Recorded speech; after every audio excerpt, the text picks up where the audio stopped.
Universitas Muslim Indonesia, UMI Makassar.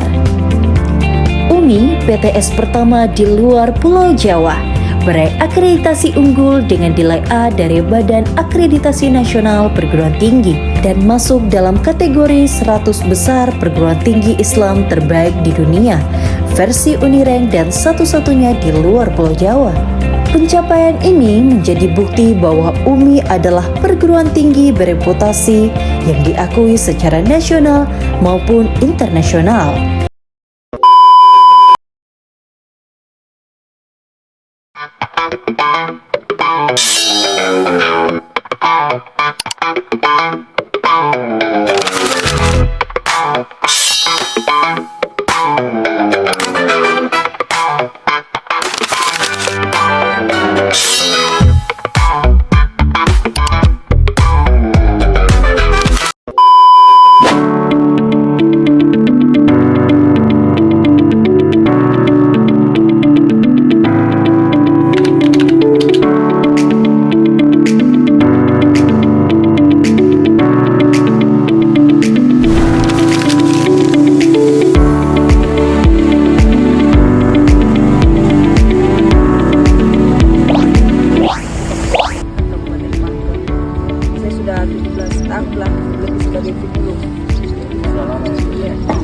Adapun hasil dari kuesioner praktikum lapang penjualan pertanian yang dilaksanakan pada tanggal 14 Desember 2025 di Desa Kanaungan, Kecamatan Labakang, Kabupaten Pangkep. Adapun nama responden saya adalah Bahrudin. Bahrudin merupakan petani berusia 50 tahun yang memiliki pendidikan terakhir yaitu SLTP dengan tanggungan keluarga sebanyak 5 orang dan pengalaman berusaha tani sudah mencapai lebih dari 30 tahun. Pekerjaan sampingan beliau adalah sebagai imam masjid. Pendidikan formal atau pelatihan yang pernah diikuti oleh beliau adalah yang pertama pengamatan hama, pembuatan kompos, dan juga pengamatan tanaman. Kemudian sarana pendukung yang dimiliki oleh responden adalah yang pertama gudang, lantai jemur, ventilator, bajak, carut, cangkul, parang, dan motor. Adapun fungsinya terdapat pada tabel berikut. Usaha tani padi yang digunakan oleh responden itu memiliki luas lahan seluas 1 hektar dengan status lahan sebagian milik dan sebagian disewa. Adapun rancangan anggaran biaya dalam produksi usaha tani responden dapat dilihat pada tabel berikut, di mana pendapatan bersih beliau adalah Rp537.500. Komponen teknologi sistem tanam jajar Lego dengan pertanyaan pertama, pernahkah Bapak mendengar teknologi sistem tanam Lego? Jawabannya adalah ya. Petani mendengar sistem tanam Lego itu sejak tahun 2015 ke bawah dengan informasi didapatkan dari PPL. Pertanyaan kedua, apakah Bapak pernah mengikuti kegiatan penyuluhan pertanian? Jawabannya adalah ya, telah mengikuti kegiatan penyuluhan sebanyak 5 kali dan biasanya dilaksanakan di sekretariat atau di lahan sawah. Kemudian pertanyaan berikutnya, berapa kali dalam sebulan diadakan penyuluhan di tempat Bapak? Jawabannya adalah 1 kali. Selanjutnya, jika Bapak mengikuti penyuluhan, materi apa saja yang diberikan oleh PPL? Jawabannya adalah yang pertama, cara mengatasi hama, terutama hama tikus. Yang kedua adalah penggunaan pupuk berimbang, dan yang ketiga adalah jadwal tanam serempak. Pertanyaan berikutnya adalah, apa yang dilakukan PPL seandainya Bapak mengalami masalah dalam usaha tani? Jawabannya adalah memberikan rekomendasi obat atau pestisida yang tepat dan melakukan kunjungan lapangan secara tatap muka. Pertanyaan berikutnya, bagaimana pendapat Bapak tentang kemampuan PPL baik dari segi pengetahuan, wawasan, dan keterampilan? Mohon dijawab. Sebagai berikut. Kita lihat bersama dalam dalam uraian pertama, penguasaan materi. Pendapatan responden itu adalah sangat baik. Kedua, penguasaan teknik. Respon dari responden itu sangat baik juga. Kemudian penggunaan lapangan sangat baik. Penguasaan lapangan sangat baik. kemudian wawasan tentang kegiatan usaha tani juga sangat baik.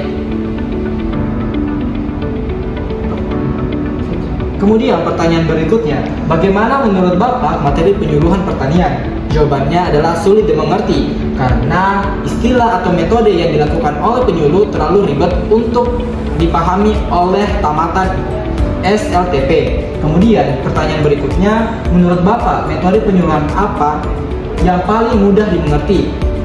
Jawabannya adalah metode tatap muka secara langsung karena petani lebih memperhatikan dengan baik dan lebih fokus kepada pemateri. Kemudian pertanyaan berikutnya, menurut Bapak waktu pelaksanaan penyuluhan sebaiknya dilakukan pada kapan? Jawabannya adalah pagi hari. Alasannya karena waktu kesempatan penyuluh untuk bertemu dengan petani di lapangan. Selanjutnya, Bapak mengikuti penyuluhan apakah karena ada paksaan atau kesadaran diri sendiri? Jawabannya adalah kesadaran diri sendiri. Pertanyaan berikutnya, bagaimana sikap Bapak jika ada tetangga atau teman yang tidak pernah mengikuti kegiatan penyuluhan pertanian? Jawabannya adalah lebih membiarkan kepada pilihan individu itu sendiri atau kesadaran dari diri sendiri untuk mengikuti kegiatan tersebut. Pertanyaan berikutnya, masalah apa saja yang Bapak alami sehubungan dengan kegiatan berusaha tani? Jawabannya itu ada 3. Yang pertama adalah hama tikus, kedua burung pemakan padi, dan yang ketiga adalah banjir di musim hujan. Dan pertanyaan berikutnya, apakah dalam kegiatan berusaha tani Bapak menerima bantuan dari pemerintah? Jawabannya adalah ya, ada bantuan berupa bibit, alat atau mesin pompa air, dan juga pestisida. Pertanyaan berikutnya, apa saran Bapak kepada PPL yang bertugas di desa ini? Jawabannya adalah diharapkan perlu adanya disertifikasi penyuluhan, tidak hanya padi tetapi juga budidaya sayuran dan bantuan bibit kelapa. Dan pertanyaan terakhir adalah apa harapan Bapak tentang kegiatan penyuluhan yang akan datang khususnya pada pemerintah? Jawabannya adalah diharapkan meningkatkan frekuensi penyuluhan agar pemerintah lebih memahami kondisi nyata dan masalah petani di lapangan. Baik, ini pesanan untuk penyuluh pertanian lapangan. Adapun identitas penyuluhan pertanian sebagai berikut. Nama penyuluhnya itu atas nama Nur Sabah dengan umur 50 tahun. Pendidikan terakhirnya itu S1. Pendapatan pokok per bulan itu 3.700.000 dan pendapatan sampingan per bulan 500. Dan kursus yang pernah diikuti oleh penyuluh atau diklat tanaman padi atau pertanian organik. Pengalaman menjadi penyuluh itu sudah selama 17 tahun. Adapun kursus dan atau pelatihan yang pernah diikuti oleh beliau, yaitu pertama budidaya padi selama 7 hari dan pelaksanaannya di BB Batu Kandungan, dan yang kedua pertanian organik selama 7 hari juga, dan di LSM sebagai pelaksanaannya. Dan 4 kursus pelatihan yang didapatkan oleh beliau adalah memahami teknis budidaya padi dan memahami teknis pertanian organik. Nah, selanjutnya kita akan lanjut di kegiatan penyuluhan pertanian. Yang pertama, persiapan apa saja yang dilakukan sebelum kegiatan penyuluh. Nah, beliau menjawab bahwa persiapan yang harus dilakukan itu jadwal kegiatan kunjungan, menyiapkan materi bahan sebelum ke lapangan. Dan pertanyaan yang kedua yaitu materi apa saja yang diberikan kepada petani 6 bulan terakhir ini. Yang pertama, pemupukan berimbang atau pupuk subsidi, dan selanjutnya olah tanah yang baik. Nah, pertanyaan yang ketiga, metode yang digunakan untuk menyampaikan materi penyuluhan kepada petani yaitu kunjungan. Alasannya, petani lebih mudah bertemu petani. Yang kedua, pertemuan kelompok. Alasannya karena lebih banyak bertemu petani. Selanjutnya, pertanyaan keempat, apakah menggunakan alat peraga pada kegiatan penyuluhan? Tidak, alasannya karena petani lebih suka demonstrasi langsung. Dan pertanyaan yang kelima yaitu apakah membuat jadwal kunjungan kepada petani? Nah, ya, beliau membuat jadwal kepada petani. Nah, pertanyaan selanjutnya, di mana kegiatan penyuluhan pertanian dilaksanakan? Di rumah sekretariat kelompok tani di daerah tersebut. Bagaimana sambutan petani dalam kegiatan penyuluhan? Beliau mengatakan baik, petani banyak antusias. Dan pertanyaan selanjutnya, apakah mengalami kesulitan untuk mengajak petani berpartisipasi dalam kegiatan penyuluhan? Nah, beliau mengatakan mudah karena tidak ada kesibukan kegiatan petani, susah jika ada acara penting. Dan pertanyaan semua kesan-kesan apa yang dapat dikemukakan selama menjadi penyuluh pertanian.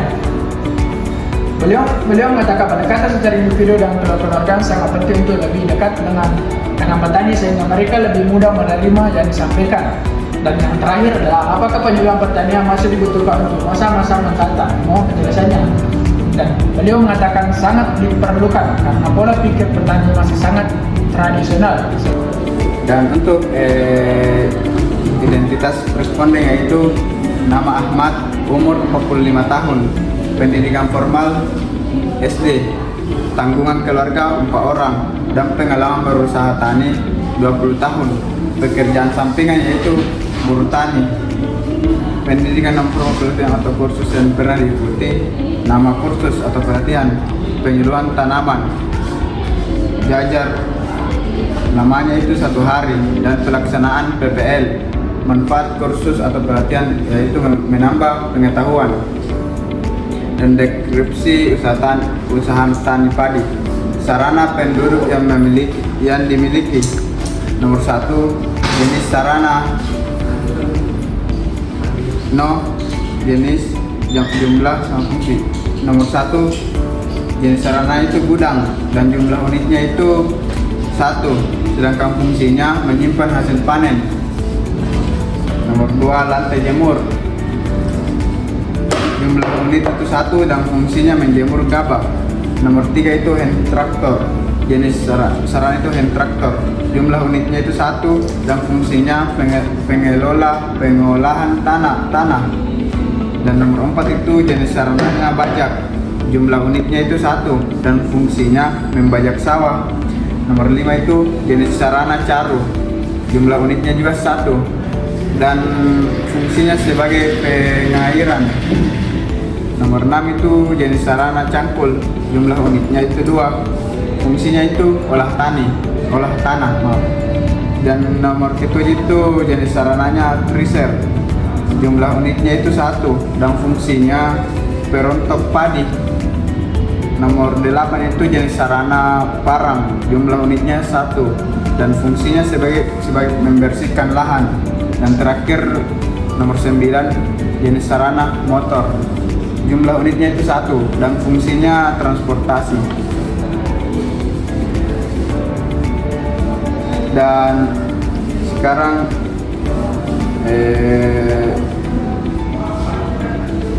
biaya produksi. Biayanya itu total nilainya sebanyak 1.220.000. Dan untuk biaya variabelnya benih sebanyak jumlah fisiknya itu 20, harga satuan itu sebanyak 10.000 dan totalnya itu 250.000. Dan untuk pupuk sebanyak 300, jumlah fisiknya itu sebanyak 350. Untuk harga satuannya itu 3.500 dan totalnya itu 1.225.000. Dan untuk pestisida yaitu jumlah fisiknya itu 1 liter dan harga satuannya itu 3 dan total nilai itu 775.000. Baik, dan untuk total biaya pendapatan itu sebanyak 27.500.000. Berapa besaran pendapatan sebagai petani dalam semusim yaitu 20 juta. Berapa pendapatan dari kerja sampingan petani yaitu 8 juta. Dan untuk komponen teknologi sistem tanam Jajar Legowo, pernahkah Bapak mendengar teknologi sistem tanaman Legowo? Jawabannya itu tidak.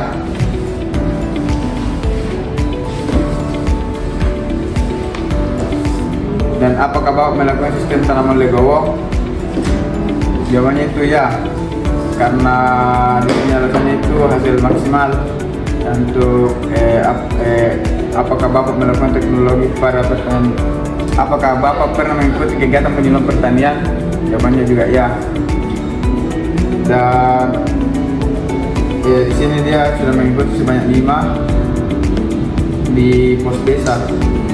berapa kali dalam sebulan diadakan penyuluhan di tempat, yaitu 1 kali. Jika Bapak mengikuti penyuluhan, materi apa saja yang diberikan oleh PPL. Dan saat itu cara tanam legowo, dan 2 itu pemupukan, dan 3 itu pengadaan hama, pengendalian hama maksudnya, dan 4 itu panen. Dan apa yang dilakukan PPL seandainya Bapak mengalami masalah dalam usaha tani akan membantu mencari solusi. Bagaimana pendapat Bapak tentang kemampuan PPL baik dari segi pengetahuan, wawasan, dan keterampilan? Mohon dijelaskan. Kemampuan PPL, penguasaan materi baik, penguasaan teknik juga baik, penguasaan lapangan juga baik, dan wawasan tentang kegiatan usaha tani juga baik. Bagaimana menurut Bapak materi yang penyuluhan pertanian? Sini tuh mudah, rasanya itu karena dapat bertemu langsung. Sedangkan menurut Bapak metode penyuluhan yang paling mudah dimengerti adalah tatap muka secara langsung. Alasannya itu karena bisa bertanya secara langsung dan cepat. Dan menurut Bapak, waktu pelaksanaan penyuluhan sebaiknya dilakukan pada pagi hari. Alasannya itu karena baru ke sawah. Dan untuk selanjutnya, Bapak mengikuti penyuluhan apakah karena ada paksaan atau kesadaran sendiri? Yaitu karena jawaban di sini karena kemauan. Bagaimana sikap Bapak jika ada tetangga atau teman Bapak yang tidak pernah mengikuti kegiatan penyuluhan pertanian? Membiarkan saja masalah apa saja yang Bapak alami sehubungan dengan kegiatan berusaha tani. Masalahnya itu 1 modal, dan 2 itu hama, dan 3 itu pupuk. Apakah dalam kegiatan berusaha tani Bapak menerima bantuan dari pemerintah? Sini ya. Nah, bantuannya itu pupuk. Apa saran Bapak kepada PPL yang bertugas di desa ini?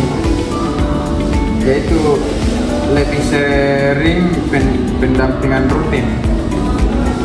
Dan apa harapan Bapak tentang kegiatan penyuluh yang akan datang khusus kepada pemerintah bisa membantu beli racun hama? Mungkin sekian